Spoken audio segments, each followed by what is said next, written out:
हाय, मैं हूँ stranger explainer. आज हम एक गहरे और महत्वपूर्ण विषय पर बात करेंगे, संभोग परमात्मा की सृजन ऊर्जा। यह एक ऐसा विषय है जो न केवल शारीरिक संबंधों को समझाता है, बल्कि हमें यह भी बताता है कि यह कैसे हमारे आध्यात्मिक विकास का माध्यम बन सकता है।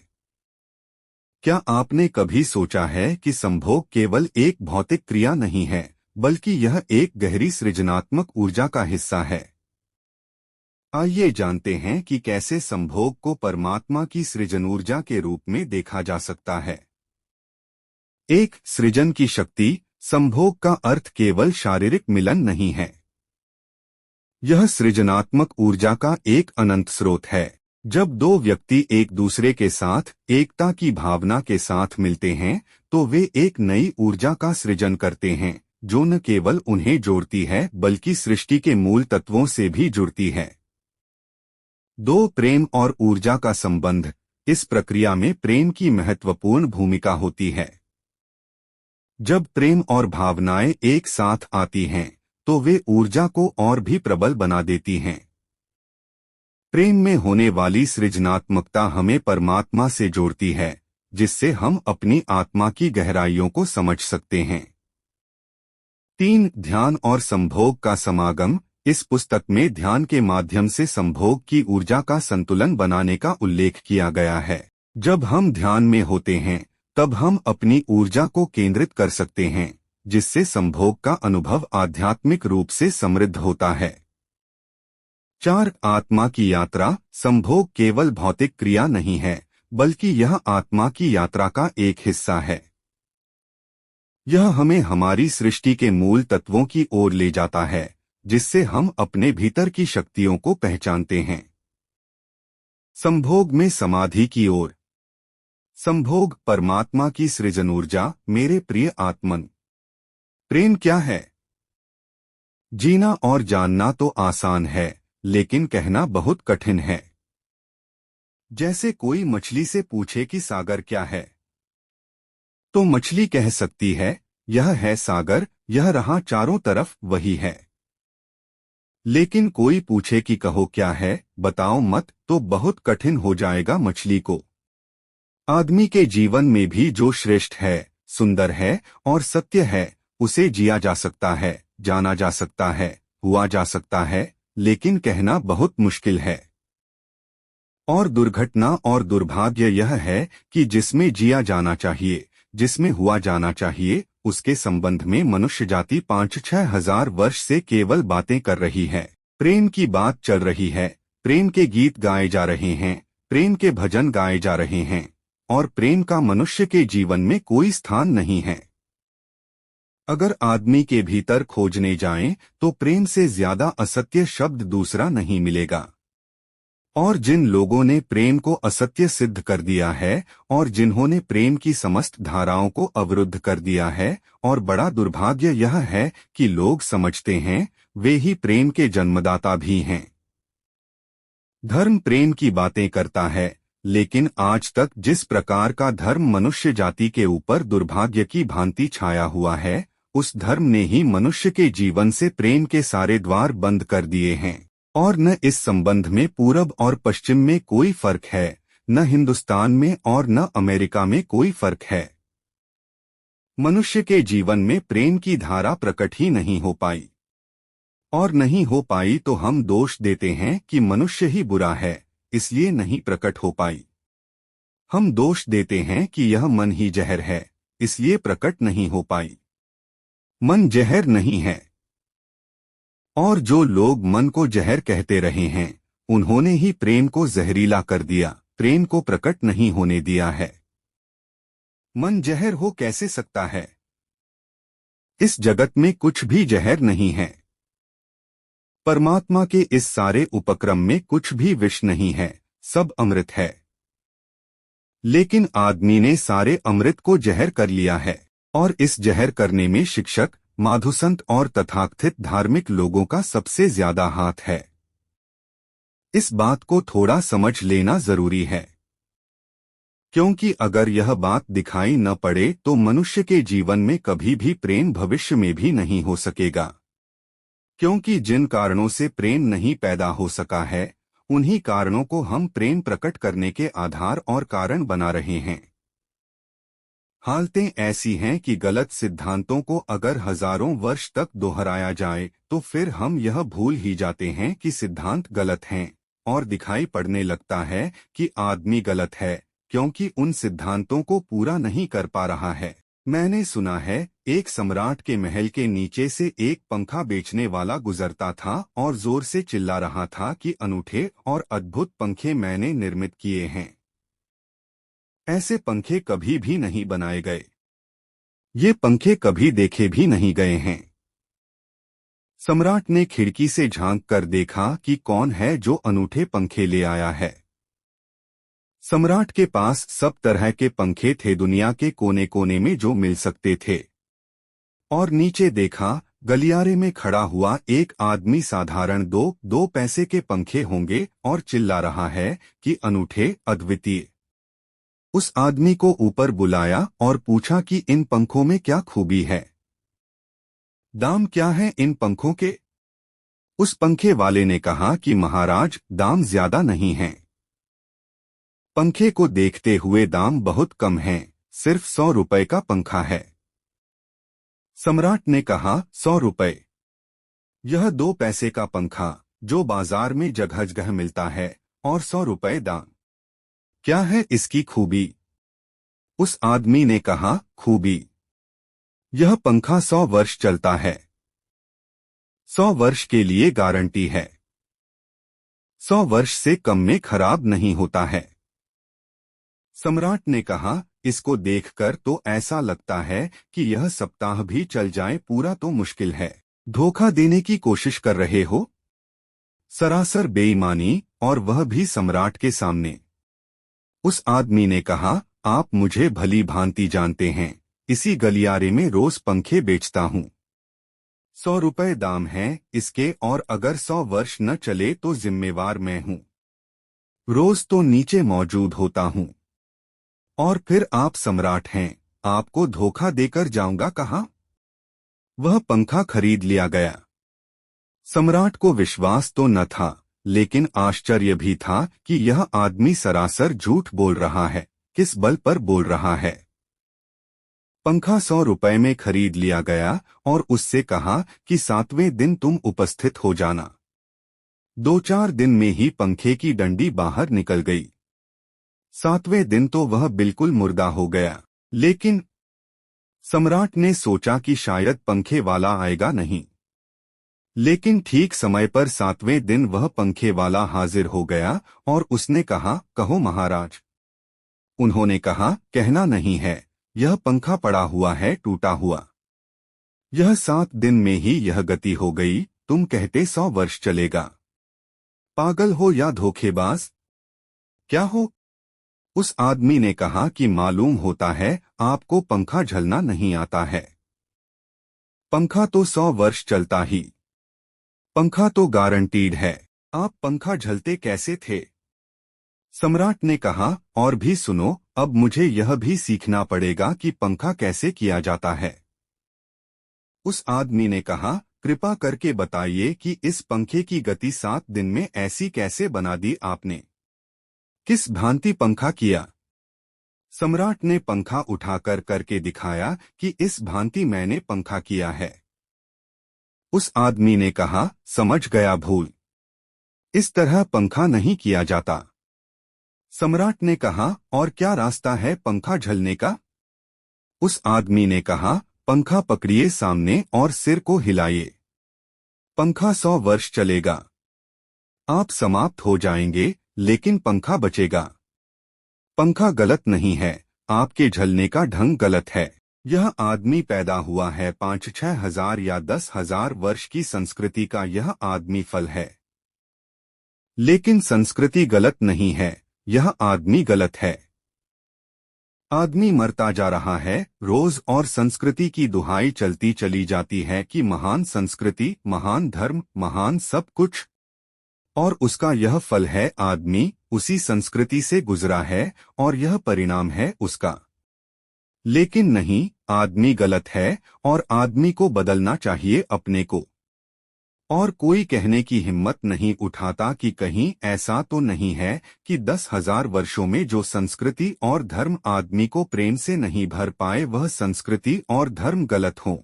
और अगर 10,000 वर्षों में आदमी प्रेम से नहीं भर पाया तो आगे कोई संभावना है इसी धर्म और इसी संस्कृति के आधार पर कि आदमी कभी प्रेम से भर जाए।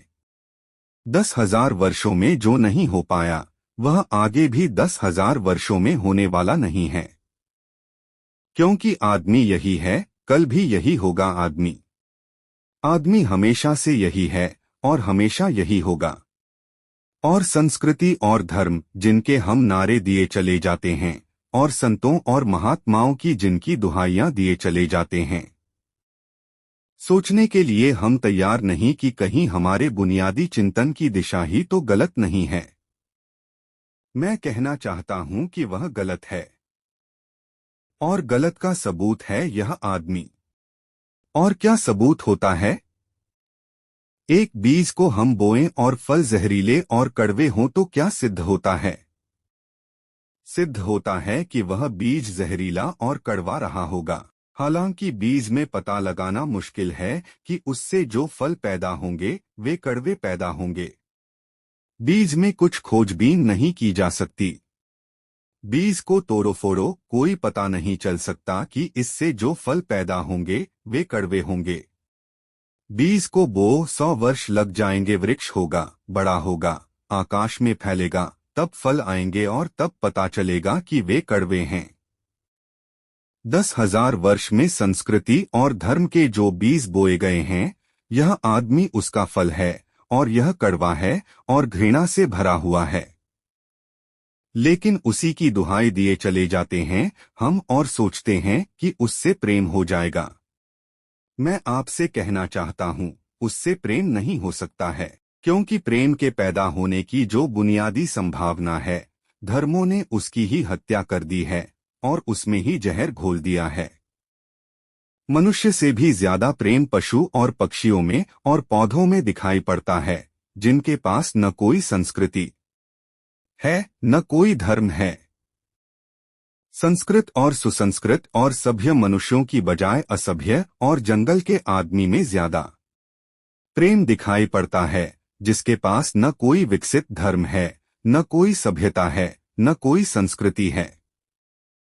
जितना आदमी सभ्य, सुसंस्कृत और तथाकथित धर्मों के प्रभाव में मंदिरों और चर्चा में प्रार्थना करने लगता है, उतना ही प्रेम से शून्य क्यों होता चला जाता है? जरूर कुछ कारण हैं, और 2 कारणों पर मैं विचार करना चाहता हूं। अगर वे ख्याल में आ जाएं तो प्रेम के अवरुद्ध स्रोत टूट सकते हैं और प्रेम की गंगा बह सकती है। वह हर आदमी के भीतर है, उसे कहीं से लाना नहीं है। प्रेम कोई ऐसी बात नहीं है कि कहीं खोजने जाना है उसे। वह है। वह प्राणों की प्यास है हर एक के भीतर, वह प्राणों की सुगंध है प्रत्येक के भीतर। लेकिन चारों तरफ से परकोटा है उसके और वह प्रकट नहीं हो पाती। सब तरफ पत्थर की दीवार है और वे झरने नहीं फूट पाते।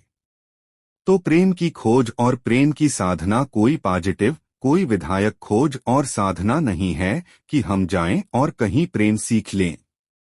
एक मूर्तिकार एक पत्थर को तोड़ रहा था। कोई देखने गया था कि मूर्ति कैसे बनाई जाती है। उसने देखा कि मूर्ति तो बिल्कुल नहीं बनाई जा रही है, सिर्फ छेनी और हथौड़े से पत्थर तोड़ा जा रहा है। तो उस आदमी ने पूछा कि यह आप क्या कर रहे हैं? मूर्ति नहीं बनाएंगे। मैं तो मूर्ति का बनना देखने आया हूं। आप तो सिर्फ पत्थर तोड़ रहे हैं। उस मूर्तिकार ने कहा कि मूर्ति तो पत्थर के भीतर छिपी है, उसे बनाने की जरूरत नहीं है, सिर्फ उसके ऊपर जो व्यर्थ पत्थर जुड़ा है उसे अलग कर देने की जरूरत है और मूर्ति प्रकट हो जाएगी।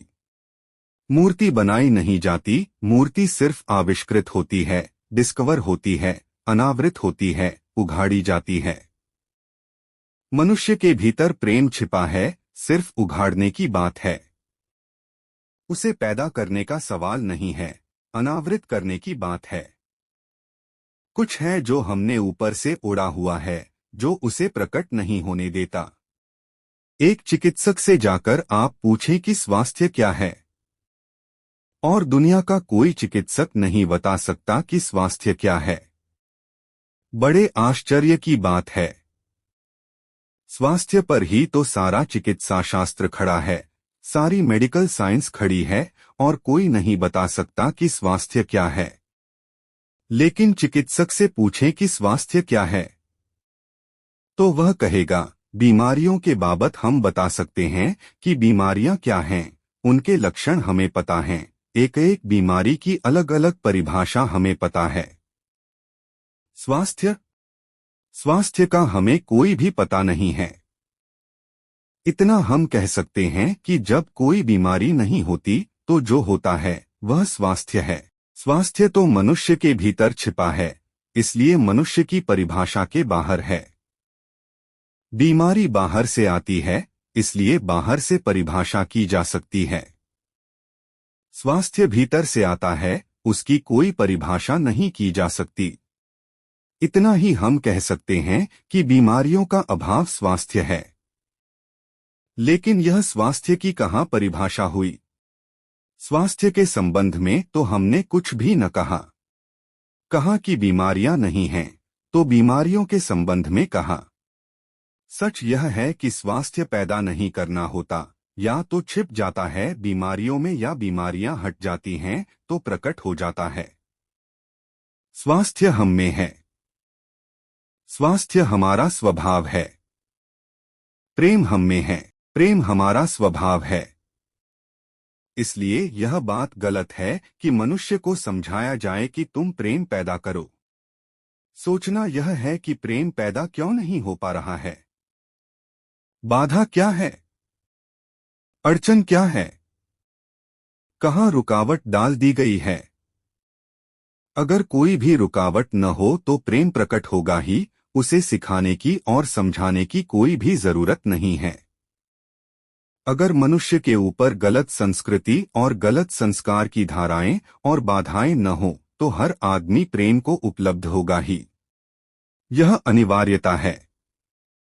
प्रेम से कोई बच ही नहीं सकता। प्रेम स्वभाव है। गंगा बहती है हिमालय से। बहेगी गंगा, उसके प्राण हैं, उसके पास जल है। वह बहेगी और सागर को खोज ही लेगी। न किसी पुलिस वाले से पूछेगी, न किसी पुरोहित से पूछेगी कि सागर कहाँ है। देखा किसी गंगा को चौरस्ते पर खड़े होकर पूछते कि सागर कहाँ है। उसके प्राणों में है छिपी सागर की खोज और ऊर्जा है, तो पहाड़ तोड़ेगी, मैदान तोड़ेगी और पहुंच जाएगी सागर तक। सागर कितना ही दूर हो, कितना ही छिपा हो, खोज ही लेगी।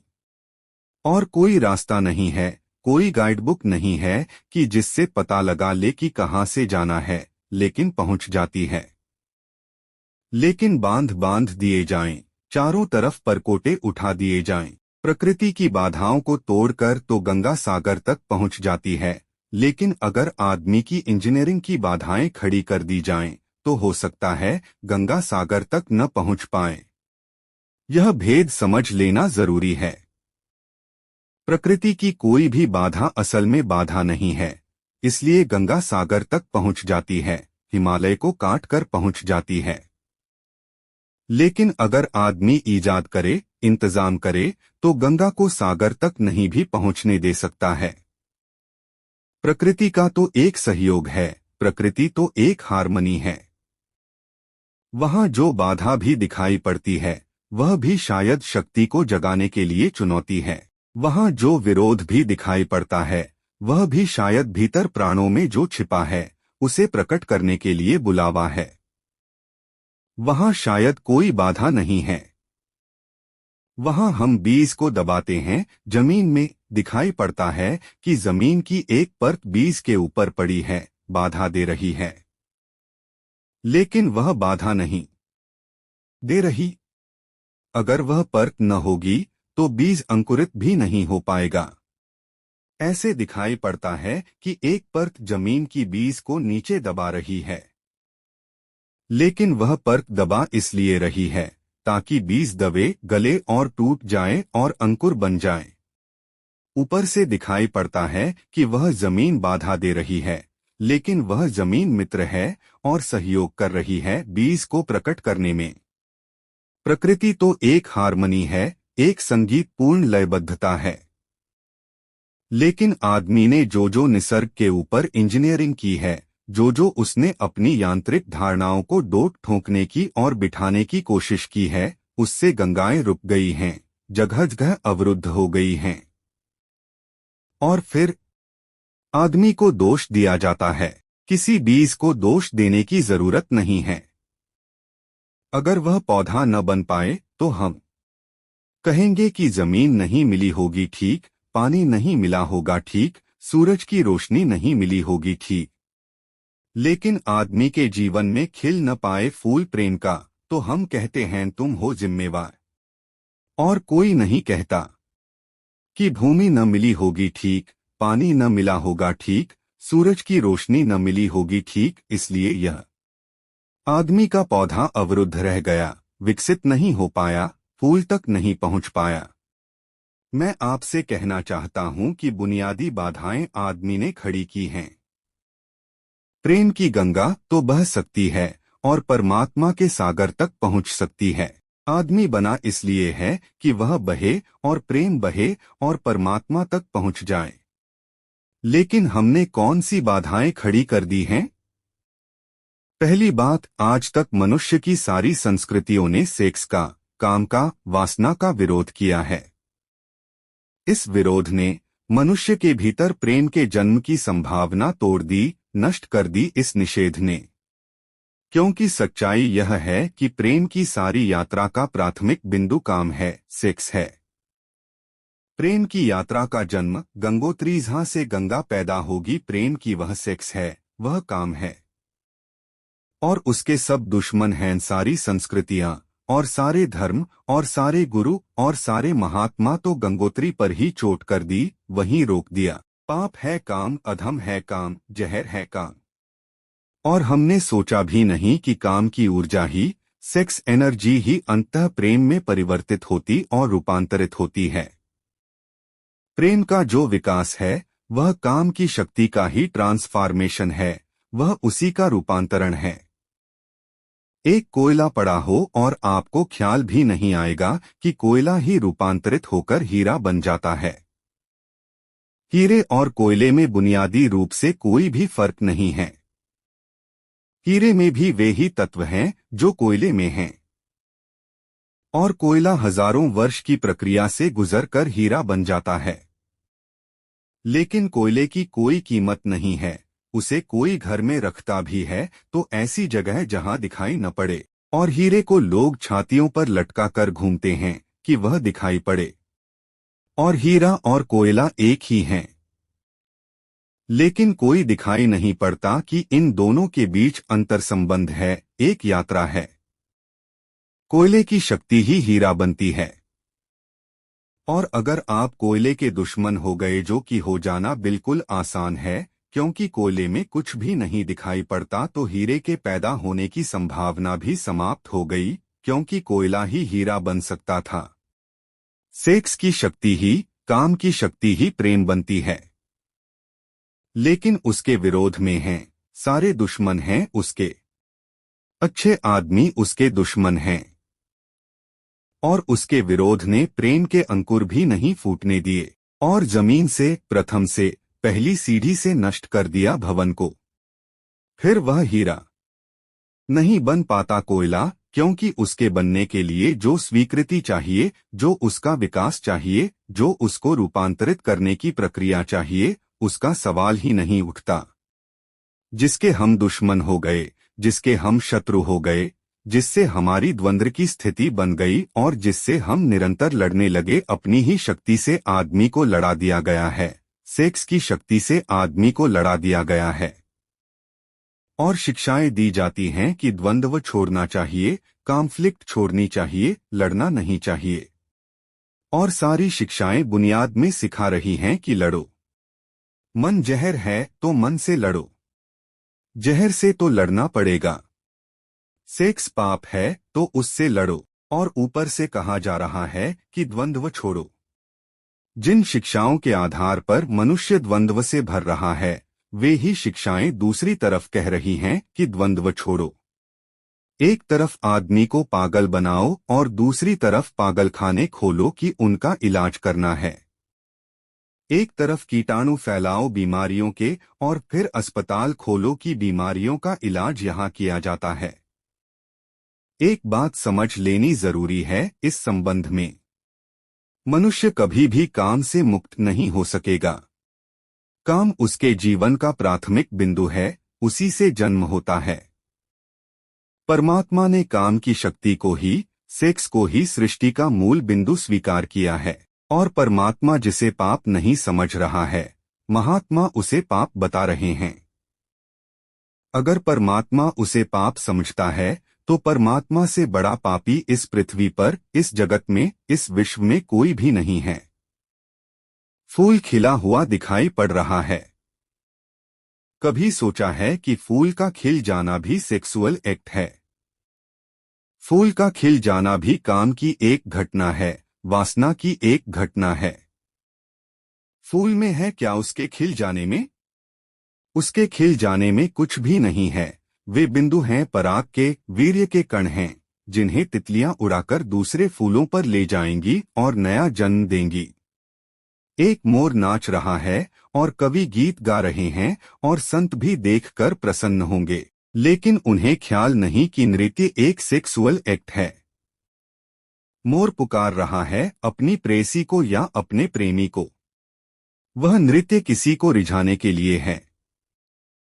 पपीहा गीत गा रहा है, कोयल बोल रही है, एक आदमी जवान हो गया है, एक युवती सुंदर होकर विकसित हो गई है। वे सब की सब सेक्सुअल एनर्जी की अभिव्यक्तियां हैं। वह सब का सब काम का ही रूपांतरण है। यह सब का सब काम की ही अभिव्यक्ति, काम की ही अभिव्यंजना है। सारा जीवन, सारी अभिव्यक्ति, सारी फ्लावरिंग काम की है। और उस काम के खिलाफ संस्कृति और धर्म आदमी के मन में जहर डाल रहे हैं, उससे लड़ाने की कोशिश कर रहे हैं। मौलिक शक्ति से मनुष्य को उलझा दिया है लड़ने के लिए, इसलिए मनुष्य दीनहीन, प्रेम से रिक्त और थोथा और नाकुछ हो गया है। काम से लड़ना नहीं है, काम के साथ मैत्री स्थापित करनी है और काम की धारा को और ऊंचाइयों तक ले जाना है। किसी ऋषि ने किसी वधू को, नव वर और वधू को आशीर्वाद देते हुए कहा था कि तेरे 10 पुत्र पैदा हों और अंततः तेरा पति तेरा 11वां पुत्र हो जाए। वासना रूपांतरित हो तो पत्नी मां बन सकती है। वासना रूपांतरित हो तो काम प्रेम बन सकता है। लेकिन काम ही प्रेम बनता है, काम की ऊर्जा ही प्रेम की ऊर्जा में विकसित होती है, फलित होती है। लेकिन हमने मनुष्य को भर दिया है काम के विरोध में। इसका परिणाम यह हुआ कि प्रेम तो पैदा नहीं हो सका, क्योंकि वह तो आगे का विकास था। काम की स्वीकृति से आता प्रेम तो विकसित नहीं हुआ और काम के विरोध में खड़े होने के कारण मनुष्य का चित्त ज्यादा से ज्यादा कामुक और सेक्सुअल होता चला गया। हमारे सारे गीत, हमारी सारी कविताएं, हमारे चित्र, हमारी पेंटिंग्स, हमारे मंदिर, हमारी मूर्तियां सब घूम फिर कर सेक्स के आसपास केंद्रित हो गई। हमारा मन ही सेक्स के आसपास केंद्रित हो गया। इस जगत में कोई भी पशु मनुष्य की भांति सेक्सुअल नहीं है। मनुष्य 24 घंटे सेक्सुअल हो गया। उठते बैठते, सोते जागते सेक्स ही सब कुछ हो गया। उसके प्राण में एक घाव हो गया विरोध के कारण, दुश्मनी के कारण, शत्रुता के कारण। जो जीवन का मूल था उससे मुक्त तो हुआ नहीं जा सकता था, लेकिन उससे लड़ने की चेष्टा में सारा जीवन रुग्ण जरूर हो सकता था, वह रुग्ण हो गया है। और यह जो मनुष्य जाति इतनी ज्यादा कामुक दिखाई पड़ रही है, इसके पीछे तथाकथित धर्मों और संस्कृति का बुनियादी हाथ है। इसके पीछे बुरे लोगों का नहीं, सज्जनों और संतों का हाथ है। और जब तक मनुष्य जाति सज्जनों और संतों के इस अनाचार से मुक्त नहीं होती, तब तक प्रेम के विकास की कोई संभावना नहीं है। मुझे एक घटना याद आती है। एक फकीर अपने घर से निकला था, किसी मित्र के पास मिलने जा रहा था। निकला है कि घोड़े पर उसका चढ़ा हुआ एक बचपन का दोस्त घर आकर सामने खड़ा हो गया है। उसने कहा कि दोस्त, तुम घर पर रुको, वर्षों से प्रतीक्षा करता था कि तुम आओगे तो बैठेंगे और बात करेंगे, और दुर्भाग्य कि मुझे किसी मित्र से मिलने जाना है। मैं वचन दे चुका हूं तो मैं वहां जाऊंगा। घंटे भर में जल्दी से जल्दी लौट आऊंगा, तब तक तुम विश्राम करो। उसके मित्र ने कहा कि मुझे तो चैन नहीं है, अच्छा होगा कि मैं तुम्हारे साथ ही चला चलूं। लेकिन उसने कहा कि मेरे कपड़े सब गंदे हो गए हैं धूल से रास्ते की। अगर तुम्हारे पास कुछ अच्छा कपड़ा हो तो मुझे दे दो तो मैं डाल लूं और साथ हो जाऊं। निश्चित था उस फकीर के पास किसी सम्राट ने उसे एक बहुमूल्य कोट, एक पगड़ी और धोती भेंट की थी। उसने संभाल कर रखी थी, कभी जरूरत पड़ेगी तो पहनूंगा। वह जरूरत नहीं आई थी, निकाल कर ले आया खुशी में। मित्र ने जब पहन लिए तब उसे थोड़ी ईर्ष्या पैदा हुई। मित्र ने पहनकर तो मित्र सम्राट मालूम होने लगा। बहुमूल्य कोट था, पगड़ी थी, धोती थी, शानदार जूते थे, और उसके सामने वह फकीर बिल्कुल ही नौकर चाकर दीनहीन दिखाई पड़ने लगा। उसने सोचा कि यह तो बड़ा मुश्किल हुआ, यह तो बड़ा गलत हुआ। जिनके घर मैं ले जाऊंगा, ध्यान इस पर जाएगा, मुझ पर किसी का भी ध्यान जाएगा नहीं। अपने ही कपड़े और आज अपने ही कपड़ों के कारण मैं दीनहीन हो जाऊंगा। लेकिन बार बार मन को समझाया कि मैं फकीर हूँ, आत्मा परमात्मा की बात करने वाला। क्या रखा है कोट में, पगड़ी में, छोड़ो, पहने रहने दो, कितना फर्क पड़ता है। लेकिन जितना समझाने की कोशिश की कि कोट पगड़ी में क्या रखा है, कोट पगड़ी ही उसके मन में घूमने लगी। मित्र दूसरी बात करने लगा, लेकिन वह भीतर तो ऊपर तो कुछ और दूसरी बातें कर रहा है, लेकिन वहां उसका मन नहीं है। भीतर उसे बस कोट और पगड़ी। रास्ते पर जो भी आदमी देखता है, उसको कोई भी नहीं देखता, मित्र की तरफ सबकी आंखें जाती हैं।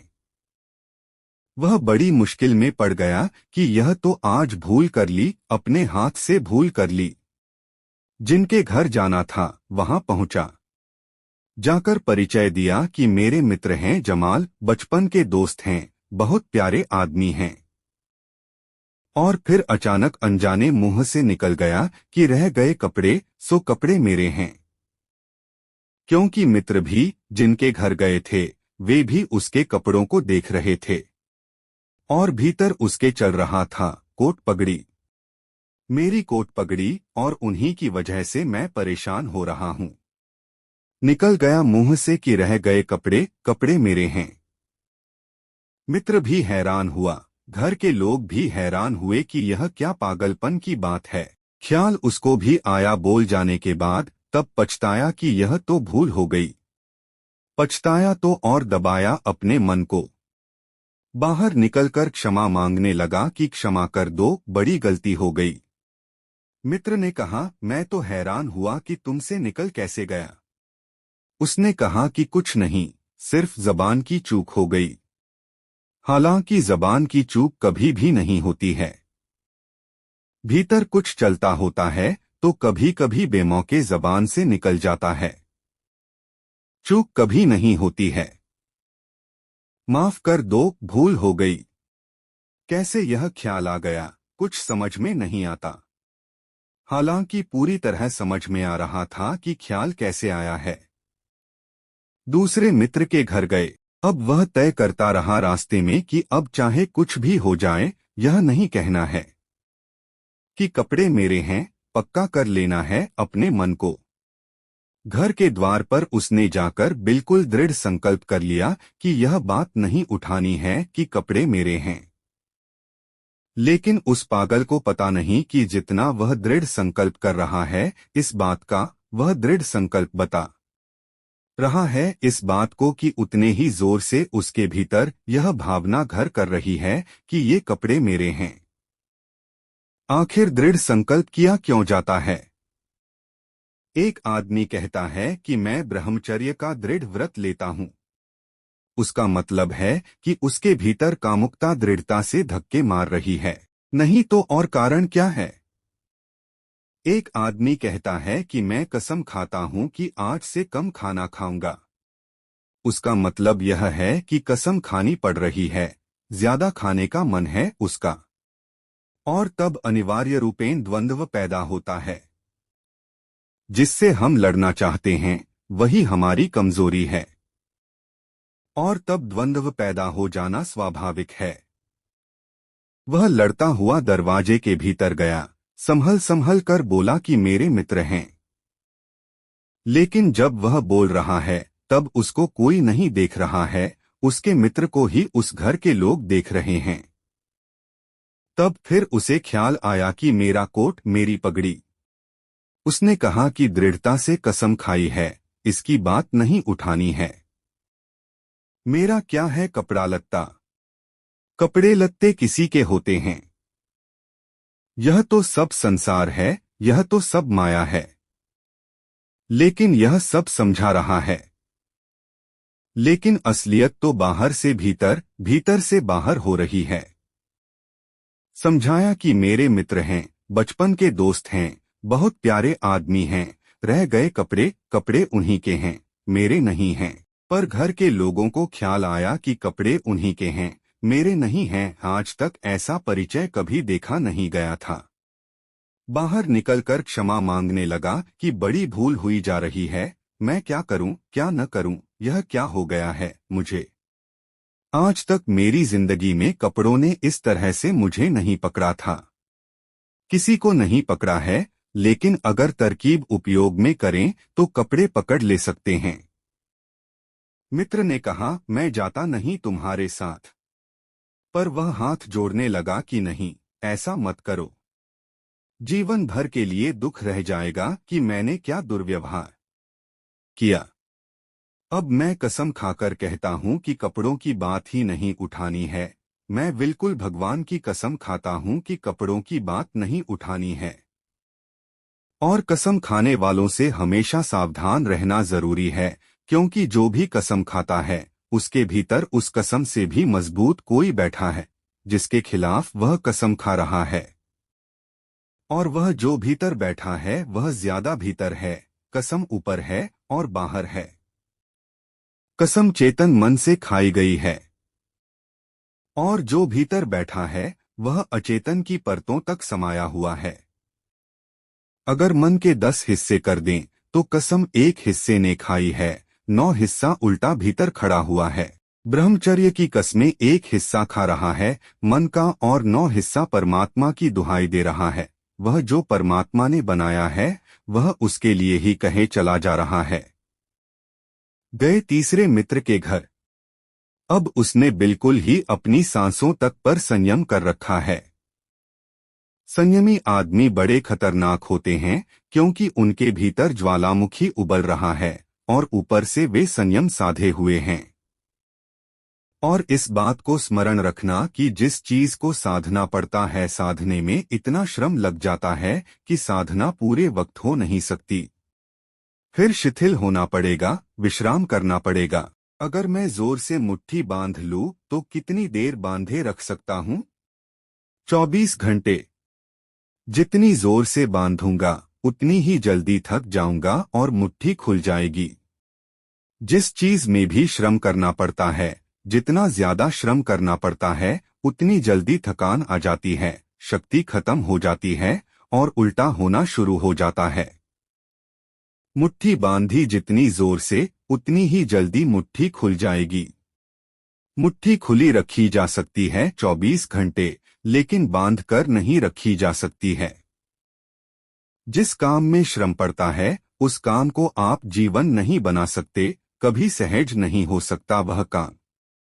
श्रम पड़ेगा, फिर विश्राम का वक्त आएगा ही। इसलिए जितना सधा हुआ संत होता है उतना ही खतरनाक आदमी होता है, क्योंकि उसका विश्राम का वक्त आएगा। 24 घंटे में घंटे भर को उसे शिथिल होना पड़ेगा। उसी बीच दुनिया भर के पाप उसके भीतर खड़े हो जाएंगे। नरक सामने आ जाएगा। तो उसने बिल्कुल ही अपने को सांस रोक लिया और कहा कि अब कसम खाता हूं कि इन कपड़ों की बात ही नहीं उठानी है। लेकिन आप सोच लें उसकी हालत। अगर आप थोड़े बहुत भी धार्मिक आदमी होंगे तो आपको अपने अनुभव से भी पता चल सकता है कि उसकी क्या हालत हुई होगी। अगर आपने कसम खाई हो, व्रत लिए हो, संकल्प साधे हो, तो आपको भली भांति पता होगा कि भीतर क्या हालत हो जाती है। भीतर गया, उसके माथे से पसीना चू रहा है, इतना श्रम पड़ रहा है। मित्र डरा हुआ है उसके पसीने को देखकर कि वह उसकी सब नसें खिंची हुई हैं। वह बोल रहा है एक एक शब्द की मेरे मित्र हैं, बड़े पुराने दोस्त हैं, बहुत अच्छे आदमी हैं। और एक क्षण को वह रुका, जैसे भीतर से कोई जोर का धक्का आया हो और सब वह गया, बाढ़ आ गई और सब बह गया हो। और उसने कहा कि रह गई कपड़ों की बात, तो मैंने कसम खा ली है कि कपड़ों की बात ही नहीं करनी है। यह जो इस आदमी के साथ हुआ वह पूरी मनुष्य जाति के साथ सेक्स के संबंध में हो गया है। सेक्स को ऑब्सेशन बना दिया, सेक्स को रोग बना दिया, घाव बना दिया और सब विषाक्त कर दिया। सब विषाक्त कर दिया। छोटे छोटे बच्चों को समझाया जा रहा है कि सेक्स पाप है। लड़कियों को समझाया जा रहा है, लड़कों को समझाया जा रहा है कि सेक्स पाप है। फिर यह लड़की जवान होगी, यह लड़का जवान होगा, इनकी शादियां होंगी और सेक्स की दुनिया शुरू होगी। और इन दोनों के भीतर यह भाव है कि यह पाप है। और फिर कहा जाएगा स्त्री को कि पति को परमात्मा मान। जो पाप में ले जा रहा है उसको परमात्मा कैसे माना जा सकता है? यह कैसे संभव है कि जो पाप में घसीट रहा है वह परमात्मा हो? और उस लड़के को कहा जाएगा, उस युवक को कहा जाएगा कि तेरी पत्नी है, तेरी साथिनी है, तेरी संगी है। लेकिन जो नरक में ले जा रही है, शास्त्रों में लिखा है कि स्त्री नरक का द्वार है। यह नरक का द्वार संगी और साथिनी, यह मेरा आधा अंग यह नरक की तरफ जाता हुआ आधा अंग मेरा, यह इसके साथ कौन सा सामंजस्य बन सकता है? सारी दुनिया का दाम्पत्य जीवन नष्ट किया है इस शिक्षा ने। और जब दंपति का जीवन नष्ट हो जाए तो प्रेम की कोई संभावना नहीं रही। क्योंकि जब पति और पत्नी प्रेम न कर सकें एक दूसरे को, जो कि अत्यंत सहज और नैसर्गिक प्रेम है, तो फिर कौन और किसको प्रेम कर सकेगा?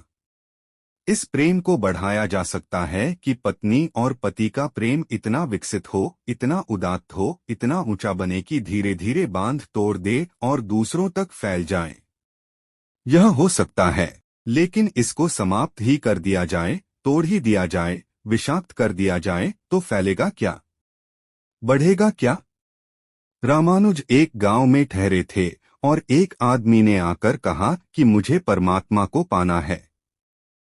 तो उन्होंने कहा कि तूने कभी किसी को प्रेम किया है? उस आदमी ने कहा, इस झंझट में मैं कभी पड़ा ही नहीं, प्रेम वगैरह की झंझट में नहीं पड़ा, मुझे तो परमात्मा को खोजना है। रामानुज ने कहा, तूने कभी झंझट ही नहीं की प्रेम की? उसने कहा, मैं बिल्कुल सच कहता हूं आपसे।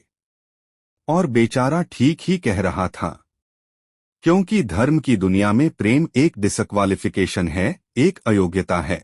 तो उसने सोचा कि अगर मैं कहूं किसी को प्रेम किया है तो वे कहेंगे, अभी प्रेम प्रेम छोड़, यह रात बाग छोड़, पहले इन सबको छोड़ कर आ, तब इधर आना। तो उस बेचारे ने किया भी हो तो वह कहता गया कि मैंने नहीं किया है, नहीं किया है। ऐसा कौन आदमी होगा जिसने थोड़ा बहुत प्रेम नहीं किया हो? रामानुज ने तीसरी बार पूछा कि तू कुछ तो बता, थोड़ा बहुत भी कभी भी किसी को? उसने कहा, माफ करिए, आप क्यों बार बार वही बात पूछे चले जा रहे हैं? मैंने प्रेम की तरफ आंख उठाकर नहीं देखा, मुझे तो परमात्मा को खोजना है। तो रामानुज ने कहा, मुझे क्षमा कर, तू कहीं और खोज, क्योंकि मेरा अनुभव यह है कि अगर तूने किसी को प्रेम किया हो तो उस प्रेम को फिर इतना बड़ा जरूर किया जा सकता है कि वह परमात्मा तक पहुंच जाए। लेकिन अगर तूने प्रेम ही नहीं किया है तो तेरे पास कुछ है ही नहीं जिसको बड़ा किया जा सके। बीज ही नहीं है तेरे पास जो वृक्ष बन सके। तो तू जा कहीं और पूछ।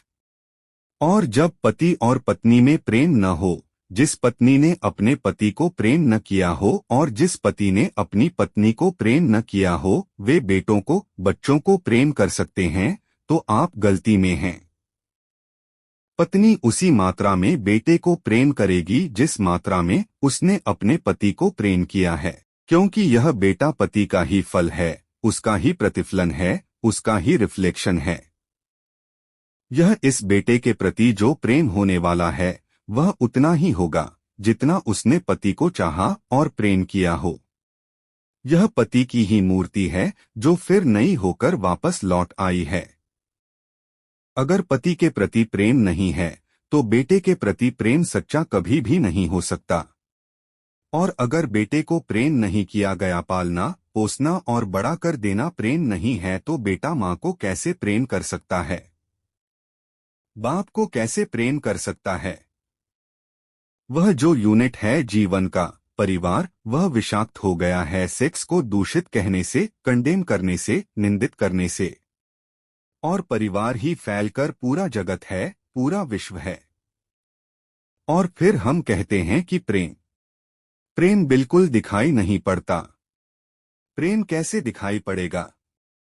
हालांकि हर आदमी कहता है कि मैं प्रेम करता हूँ। माँ कहती है, पत्नी कहती है, बाप कहता है, भाई कहता है, बहन कहती है, मित्र कहते हैं कि हम प्रेम करते हैं। सारी दुनिया में हर आदमी कहता है कि हम प्रेम करते हैं। और दुनिया में इकट्ठा देखो तो प्रेम कहीं दिखाई ही नहीं पड़ता। इतने लोग अगर प्रेम करते हैं तो दुनिया में तो प्रेम की वर्षा हो जानी चाहिए थी, प्रेम के फूल ही फूल खिल जाने चाहिए थे, प्रेम के दिए ही दिए जल जाते, घर घर प्रेम का दिया होता तो दुनिया में इकट्ठी इतनी रोशनी होती प्रेम की।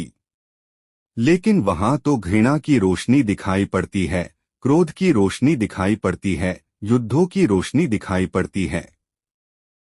प्रेम का तो कोई पता नहीं चलता। झूठी है यह बात। और यह झूठ जब तक हम मानते चले जाएंगे तब तक सत्य की दिशा में खोज भी नहीं हो सकती। कोई किसी को प्रेम नहीं कर रहा है। और जब तक काम के निसर्ग को परिपूर्ण आत्मा से स्वीकृति नहीं मिलती है तब तक कोई किसी को प्रेम कर भी नहीं सकता है। मैं आपसे कहना चाहता हूं कि काम दिव्य है, डिवाइन है। सेक्स की शक्ति परमात्मा की शक्ति है, ईश्वर की शक्ति है। और इसीलिए तो उससे ऊर्जा पैदा होती है और नया जीवन विकसित होता है। वही तो सबसे रहस्यपूर्ण शक्ति है, वही तो सबसे ज्यादा मिस्टेरियस फोर्स है। उससे दुश्मनी छोड़ दें। अगर आप चाहते हैं कि कभी आपके जीवन में प्रेम की वर्षा हो जाए, उससे दुश्मनी छोड़ दें, उसे आनंद से स्वीकार करें, उसकी पवित्रता को स्वीकार करें, उसकी धन्यता को स्वीकार करें और खोजें उसमें और गहरे तो आप हैरान हो जाएंगे। जितनी पवित्रता से काम की स्वीकृति होगी उतना ही काम पवित्र होता चला जाता है, और जितनी अपवित्रता और पाप की दृष्टि से काम से विरोध होगा, काम उतना ही पापपूर्ण और कुरूप होता चला जाता है। जब कोई अपनी पत्नी के पास ऐसे जाए जैसे कोई मंदिर के पास जाता है, जब कोई पत्नी अपने पति के पास ऐसे जाए जैसे सच में कोई परमात्मा के पास जाता है। क्योंकि जब दो प्रेमी काम से निकट आते हैं, जब वे संभोग से गुजरते हैं, तब सच में ही वे परमात्मा के मंदिर के निकट से गुजर रहे हैं। वही परमात्मा काम कर रहा है उनकी उस निकटता में। वही परमात्मा की सृजन शक्ति काम कर रही है। और मेरी अपनी दृष्टि यह है कि मनुष्य को समाधि का, ध्यान का जो पहला अनुभव मिला हो कभी भी मनुष्य के इतिहास में, तो वह संभोग के क्षण में मिला है और कभी नहीं। संभोग के क्षण में ही पहली बार यह स्मरण आया है आदमी को कि इतने आनंद की वर्षा हो सकती है। और जिन्होंने सोचा, जिन्होंने मेडिटेट किया, जिन लोगों ने काम के संबंध पर और मैथुन पर चिंतन किया और ध्यान किया, उन्हें यह दिखाई पड़ा कि काम के क्षण में, मैथुन के क्षण में, संभोग के क्षण में मन विचारों से शून्य हो जाता है। एक क्षण को मन के सारे विचार रुक जाते हैं और वह विचारों का रुक जाना और वह मन का ठहर जाना ही आनंद की वर्षा का कारण होता है। तब उन्हें सीक्रेट मिल गया, राज मिल गया कि अगर मन को विचारों से मुक्त किया जा सके किसी और विधि से भी, तो भी इतना ही आनंद मिल सकता है। और तब समाधि और योग की सारी व्यवस्थाएं विकसित हुई, जिनमें ध्यान और सामायिक और मेडिटेशन और प्रेयर, इनकी सारी व्यवस्थाएं विकसित हुई। इन सबके मूल में संभोग का अनुभव है। और फिर मनुष्य को अनुभव हुआ कि बिना संभोग में जाए भी चित्त शून्य हो सकता है। और जो रस की अनुभूति संभोग में हुई थी, वह बिना संभोग के भी बरस सकती है। फिर संभोग क्षणिक हो सकता है, क्योंकि शक्ति और ऊर्जा का वह निकास और बहाव है। लेकिन ध्यान सतत हो सकता है। तो मैं आपसे कहना चाहता हूं कि एक युगल संभोग के क्षण जिस आनंद को अनुभव करता है, एक योगी 24 घंटे उस आनंद को अनुभव करने लगता है। लेकिन इन दोनों आनंदों में बुनियादी विरोध नहीं है, और इसलिए जिन्होंने कहा कि विषयानंद और ब्रह्मानंद भाई भाई हैं, उन्होंने जरूर सत्य कहा है। वे सहोदर हैं, एक ही उदर से पैदा हुए हैं, एक ही अनुभव से विकसित हुए हैं। उन्होंने निश्चित ही सत्य कहा है। तो पहला सूत्र आपसे कहना चाहता हूं, अगर चाहते हैं कि पता चले कि प्रेम तत्व क्या है, तो पहला सूत्र है काम की पवित्रता, दिव्यता, उसकी ईश्वरीय अनुभूति की स्वीकृति, उसको परम हृदय से, पूर्ण हृदय से अंगीकार।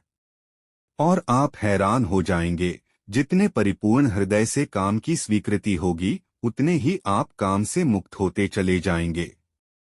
जितना अस्वीकार होता है, उतने ही हम बंधते हैं। जैसा वह फकीर कपड़ों से बंध गया। जितना स्वीकार होता है, उतने हम मुक्त होते हैं। अगर परिपूर्ण स्वीकार है, टोटल एक्सेप्टेबिलिटी है, जीवन का जो निसर्ग है उसकी, तो आप पाएंगे कि वह परिपूर्ण स्वीकृति को मैं आस्तिकता कहता हूं, वही आस्तिकता व्यक्ति को मुक्त करती है। नास्तिक मैं उनको कहता हूं जो जीवन के निसर्ग का अस्वीकार करते हैं, निषेध करते हैं, यह बुरा है, यह पाप है, यह विष है, यह छोड़ो, यह छोड़ो, यह छोड़ो। जो छोड़ने की बातें कर रहे हैं, वे ही नास्तिक हैं। जीवन जैसा है, उसे स्वीकार करो और जियो उसकी परिपूर्णता में। वही परिपूर्णता रोज रोज सीढ़ियां सीढ़ियां ऊपर उठाती जाती है। वही स्वीकृति मनुष्य को ऊपर ले जाती है, और एक दिन उसके दर्शन होते हैं, जिसका काम में पता भी नहीं चलता था। काम अगर कोयला था तो एक दिन हीरा भी प्रकट होता है प्रेम का। तो पहला सूत्र यह है। दूसरा सूत्र आपसे कहना चाहता हूं, और वह दूसरा सूत्र भी संस्कृति ने और आज तक की सभ्यता ने और धर्मों ने हमारे भीतर मजबूत किया है। दूसरा सूत्र भी स्मरणीय है, क्योंकि पहला सूत्र तो काम की ऊर्जा को प्रेम बना देगा और दूसरा सूत्र द्वार की तरह रोके हुए है, उस ऊर्जा को बहने से वह बह नहीं पाएगी। वह दूरारा सूत्र है मनुष्य का यह भाव कि मैं हूँ, ईगो, उसका अहंकार कि मैं हूँ। बुरे लोग तो कहते ही हैं कि मैं हूँ, अच्छे लोग और जोर से कहते हैं कि मैं हूँ और मुझे स्वर्ग जाना है और मोक्ष जाना है और मुझे यह करना है और मुझे वह करना है। लेकिन मैं खड़ा हुआ है वहां भीतर। और जिस आदमी का मैं जितना मजबूत है, उतना ही उस आदमी की सामर्थ्य दूसरे से संयुक्त हो जाने की कम हो जाती है। क्योंकि मैं एक दीवाल है, एक घोषणा है कि मैं हूं। मैं की घोषणा कह देती है तुम हो, मैं है। दोनों के बीच फासला है। फिर मैं कितना ही प्रेम करूं और आपको अपनी छाती से लगा लूं, लेकिन फिर भी हम दो हैं। छातियां कितनी ही निकट आ जाएं, फिर भी बीच में फासला है, मैं हूं, तुम हो।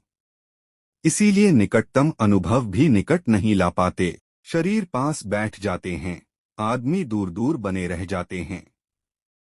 जब तक भीतर मैं बैठा हुआ है, तब तक दूसरे का भाव नष्ट नहीं होता। सार ने कहीं एक अद्भुत वचन कहा है कि the other is a hello. वह जो दूसरा है वही नरक है। लेकिन सात्र ने यह नहीं कहा कि why the other is a other. वह दूसरा दूसरा क्यों है? वह दूसरा दूसरा इसलिए है कि मैं हूं।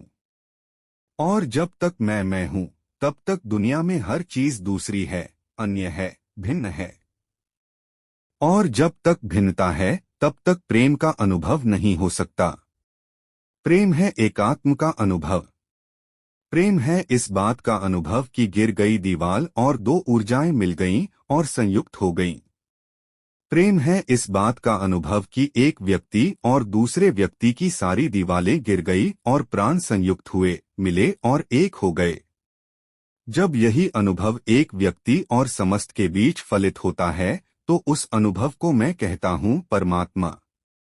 और जब दो व्यक्तियों के बीच फलित होता है, तो उसे मैं कहता हूँ प्रेम। अगर मेरे और किसी दूसरे व्यक्ति के बीच यह अनुभव फलित हो जाए कि हमारी दीवारें गिर जाएं, हम किसी भीतर के तल पर एक हो जाएं, एक संगीत, एक धारा, एक प्राण, तो यह अनुभव है प्रेम। और अगर ऐसा ही अनुभव मेरे और समस्त के बीच घटित हो जाए कि मैं विलीन हो जाऊं और सब और मैं एक हो जाऊं, तो यह अनुभव है परमात्मा। इसलिए मैं कहता हूँ प्रेम है सीढ़ी और परमात्मा है उस यात्रा की अंतिम मंजिल। यह कैसे संभव है कि दूसरा मिट जाए? जब तक मैं न मिटूं तब तक दूसरा कैसे मिट सकता है? वह दूसरा पैदा किया है मेरे मैं की प्रतिध्वनि ने।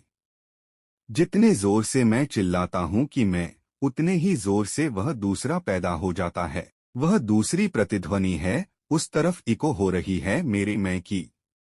और यह अहंकार, यह ईगो द्वार पर दीवार बनकर खड़ी है। और मैं है क्या? कभी सोचा आपने कि यह मैं है क्या? आपका हाथ है मैं? आपका पैर है? आपका मस्तिष्क है? आपका हृदय है?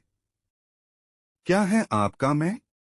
अगर आप एक क्षण भी शांत होकर भीतर खोजने जाएंगे कि कहाँ है मैं, कौन सी चीज है मैं, तो आप एकदम हैरान रह जाएंगे। भीतर कोई मैं खोजे से मिलने को नहीं है। जितना गहरा खोजेंगे उतना ही पाएंगे। भीतर एक सन्नाटा और शून्य है। वहां कोई आई नहीं, वहां कोई मैं नहीं, वहां कोई ईगो नहीं। एक भिक्षु नागसेन को एक सम्राट मिलिंद ने निमंत्रण दिया था कि तुम आओ दरबार में। तो जो राजदूत गया था निमंत्रण देने, उसने नागसेन को कहा कि भिक्षु नागसेन, आपको बुलाया है सम्राट मिलिंद ने। मैं निमंत्रण देने आया हूं। तो वह नागसेन कहने लगा, मैं चलूंगा जरूर, लेकिन एक बात विनय कर दूं, पहले ही कह दूं कि भिक्षु नागसेन जैसा कोई है नहीं। यह केवल एक नाम है, कामचलाऊ नाम है। आप कहते हैं तो मैं चलूंगा जरूर, लेकिन ऐसा कोई आदमी कहीं है नहीं। राजदूत ने जाकर सम्राट को कह दिया कि बड़ा अजीब आदमी है वह। वह कहने लगा कि मैं चलूंगा जरूर, लेकिन ध्यान रहे कि भिक्षु नागसेन जैसा कहीं कोई है नहीं, यह केवल एक कामचलाऊ नाम है। सम्राट ने कहा, अजीब सी बात है, जब वह कहता है मैं चलूंगा, आएगा वह आया भी रथ पर बैठकर। सम्राट ने द्वार पर स्वागत किया और कहा, भिक्षु नागसेन, हम स्वागत करते हैं आपका। वह हंसने लगा। उसने कहा कि स्वागत स्वीकार करता हूं, लेकिन स्मरण रहे, भिक्षु नागसेन जैसा कोई है नहीं। सम्राट कहने लगा, बड़ी पहेली की बातें करते हैं आप।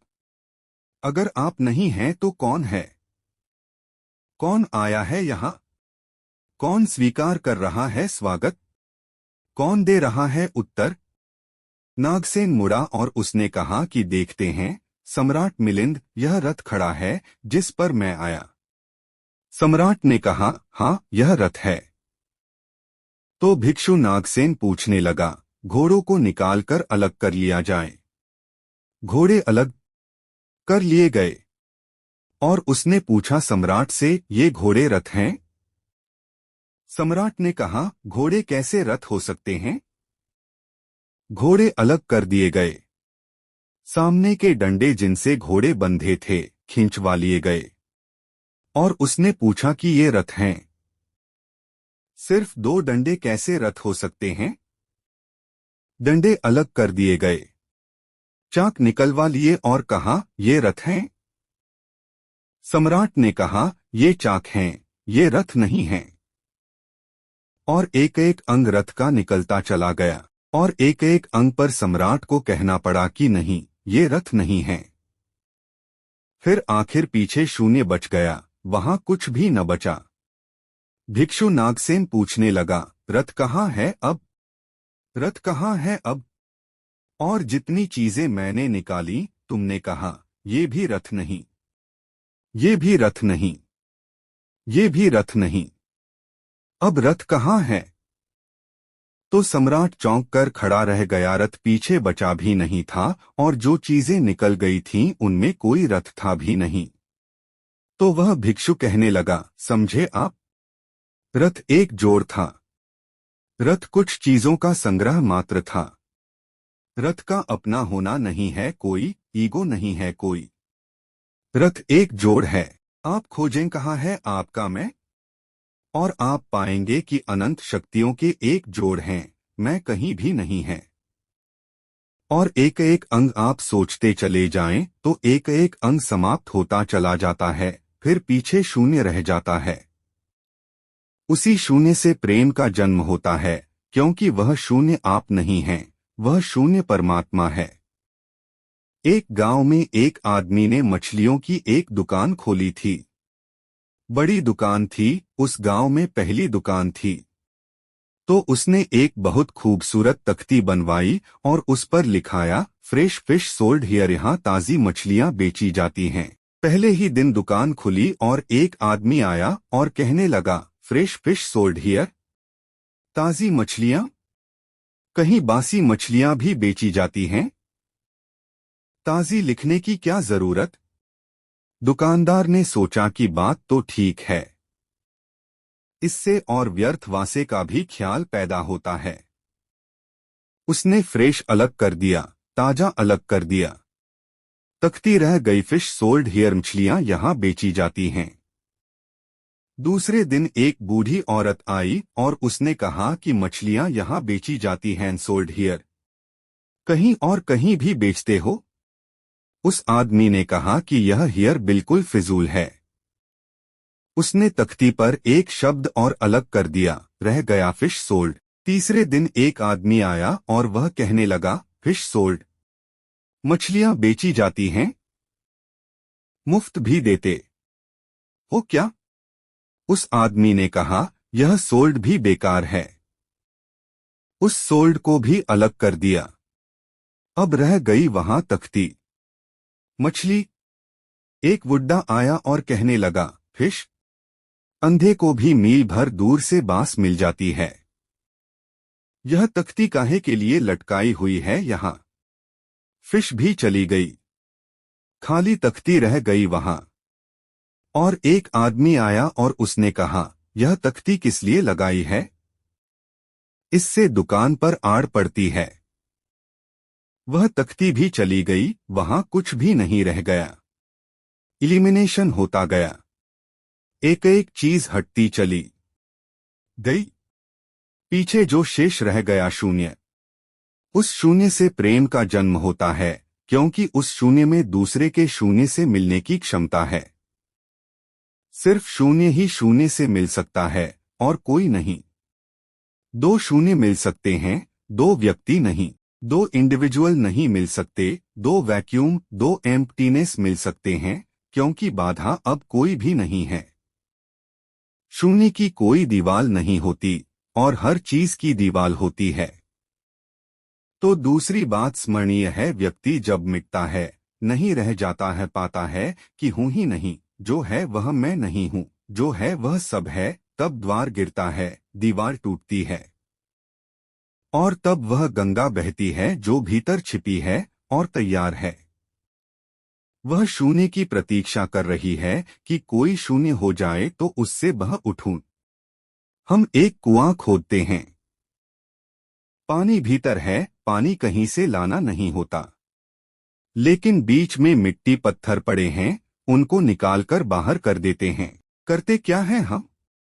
करते हैं हम एक शून्य बनाते हैं, एक खाली जगह बनाते हैं, एक एम्प्टीनेस बनाते हैं। कुआं खोदने का मतलब है खाली जगह बनाना, ताकि खाली जगह में जो भीतर छिपा हुआ पानी है वह प्रकट होने के लिए जगह पा जाए, स्पेस पा जाए। वह भीतर है, उसको जगह चाहिए प्रकट होने को। जगह नहीं मिल रही है, भरा हुआ है कुआं मिट्टी पत्थर से। मिट्टी पत्थर हमने अलग कर दिए, वह पानी उबल कर बाहर आ गया। आदमी के भीतर प्रेम भरा हुआ है। स्पेस चाहिए, जगह चाहिए जहां वह प्रकट हो जाए। और हम भरे हुए हैं अपने मैं से। हर आदमी चिल्लाए चला जा रहा है मैं। और स्मरण रखें, जब तक आपकी आत्मा चिल्लाती है मैं, तब तक आप मिट्टी पत्थर से भरे हुए कुएं हैं। आपके कुएं में प्रेम के झरने नहीं फूटेंगे, नहीं फूट सकते हैं। मैंने सुना है एक बहुत पुराना वृक्ष था। आकाश में सम्राट की तरह उसके हाथ फैले हुए थे। उस पर फूल आते थे तो दूर दूर से पक्षी सुगंध लेने आते। उस पर फल लगते थे तो तितलियां उड़ती। उसकी छाया, उसके फैले हाथ, हवाओं में उसका वह खड़ा रूप आकाश में बड़ा सुंदर था। एक छोटा बच्चा उसकी छाया में रोज खेलने आता था, और उस बड़े वृक्ष को उस छोटे बच्चे से प्रेम हो गया। बड़ों को छोटों से प्रेम हो सकता है, अगर बड़ों को पता न हो कि हम बड़े हैं। वृक्ष को कोई पता नहीं था कि मैं बड़ा हूं, यह पता सिर्फ आदमी को होता है, इसलिए उसका प्रेम हो गया। अहंकार हमेशा अपने से बड़ों को प्रेम करने की कोशिश करता है।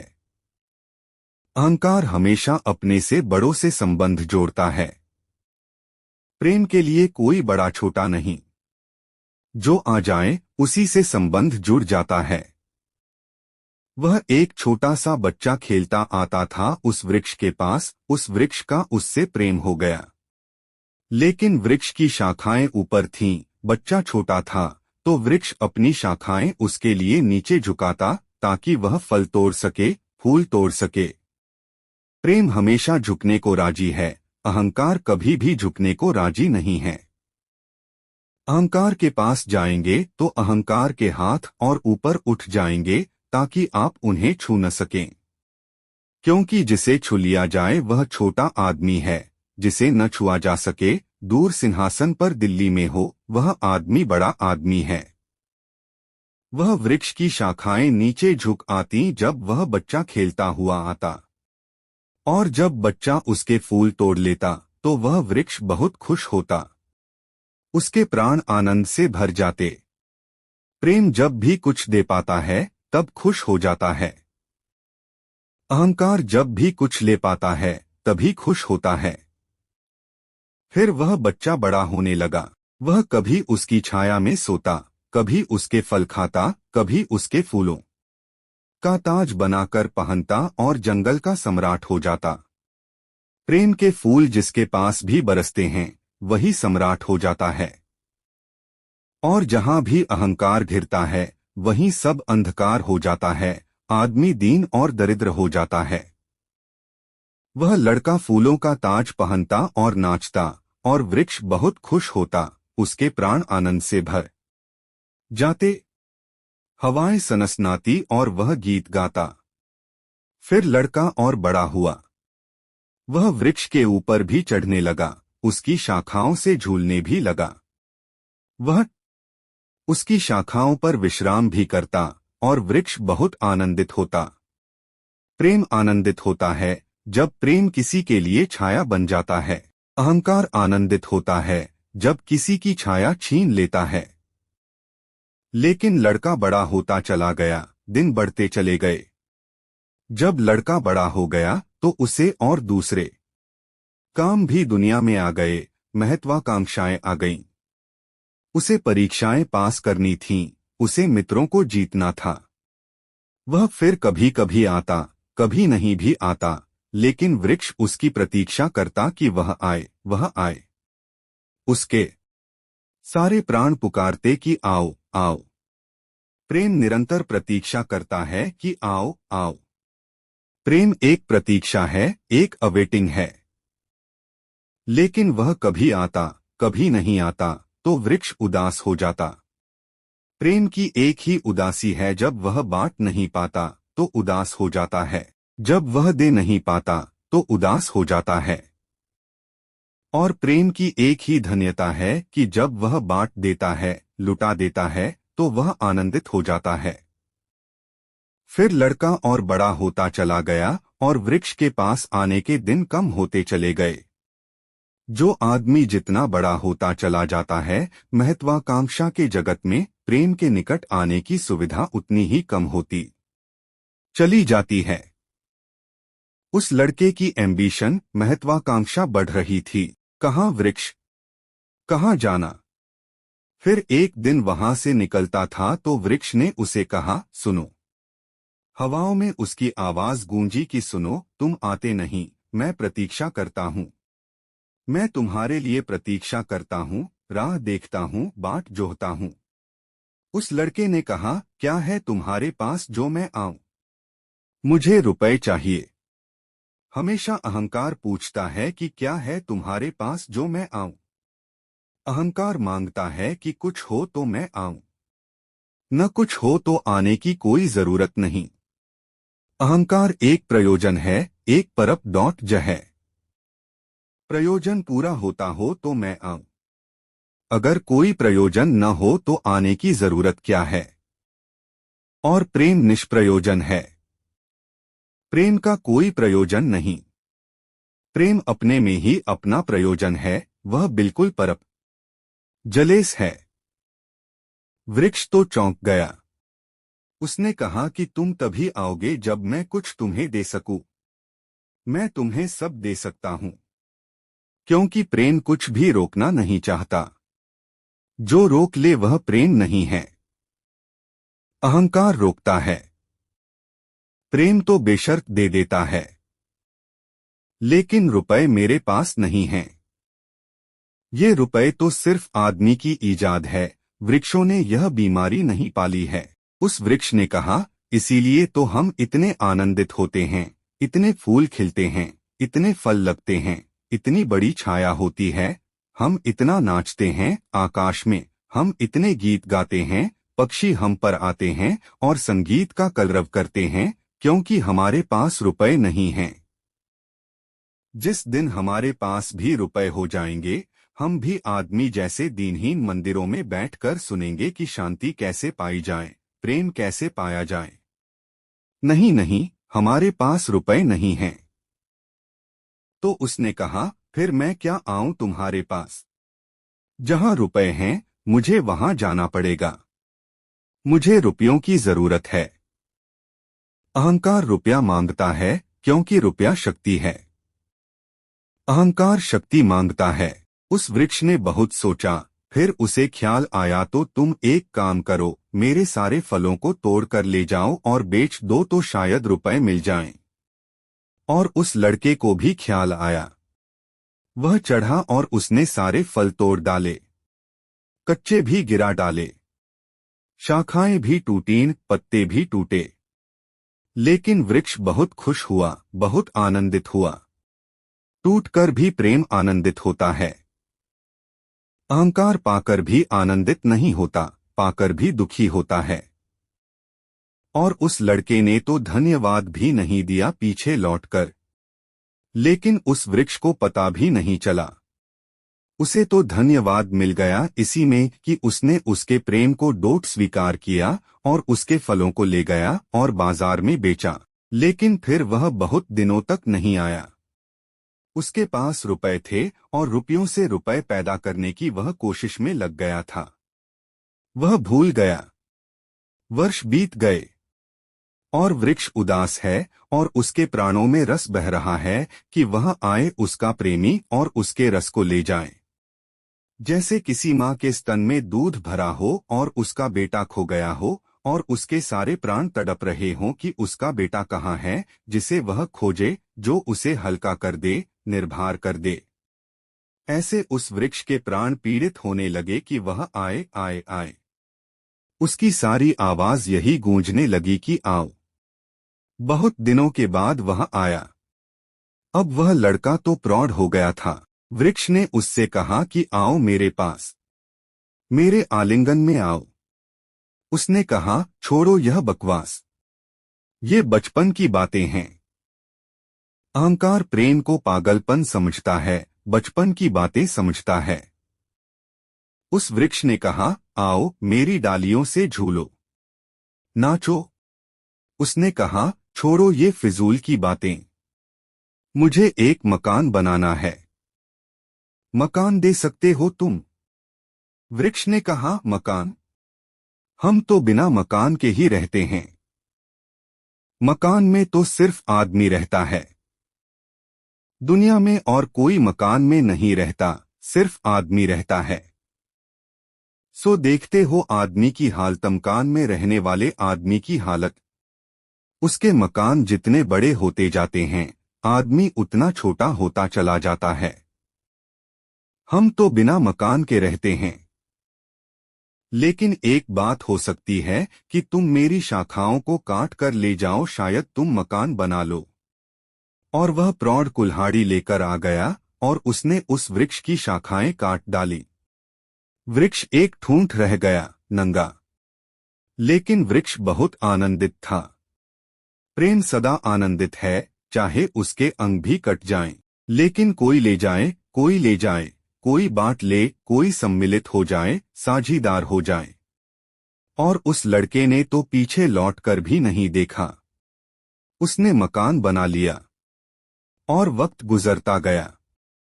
वह ठूंठ राह देखता, वह चिल्लाना चाहता, लेकिन अब उसके पास पत्ते भी नहीं थे, शाखाएं भी नहीं थीं। हवाएं आती और वह बोल भी न पाता, बुला भी न पाता। लेकिन उसके प्राणों में तो एक ही गूंज थी कि आओ, आओ। और बहुत दिन बीत गए। तब वह बूढ़ा आदमी हो गया था, वह बच्चा। वह निकल रहा था पास से। वृक्ष के पास आकर खड़ा हो गया। तो वृक्ष ने पूछा, क्या कर सकता हूं और मैं तुम्हारे लिए? तुम बहुत दिनों बाद आए। उसने कहा, तुम क्या कर सकोगे? मुझे दूर देश जाना है धन कमाने के लिए। मुझे एक नाव की जरूरत है। तो उसने कहा, तुम मुझे और काट लो तो मेरी इस पीड़ से नाव बन जाएगी। और मैं बहुत धन्य होऊंगा कि मैं तुम्हारी नाव बन सकूं और तुम्हें दूर देश ले जा सकूं। लेकिन तुम जल्दी लौट आना और सकुशल लौट आना। मैं तुम्हारी प्रतीक्षा करूंगा। और उसने आरे से उस वृक्ष को काट डाला। तब वह एक छोटा सा ठूंठ रह गया। और वह दूर यात्रा पर निकल गया। और वह ठूंठ भी प्रतीक्षा करता रहा कि वह आए आए। लेकिन अब उसके पास कुछ भी नहीं है देने को। शायद वह नहीं आएगा, क्योंकि अहंकार वहीं आता है जहां कुछ पाने को है। अहंकार वहां नहीं जाता जहां कुछ पाने को नहीं है। मैं उस ठूंठ के पास एक रात मेहमान हुआ था, तो वह ठूंठ मुझसे बोला कि वह मेरा मित्र अब तक नहीं आया।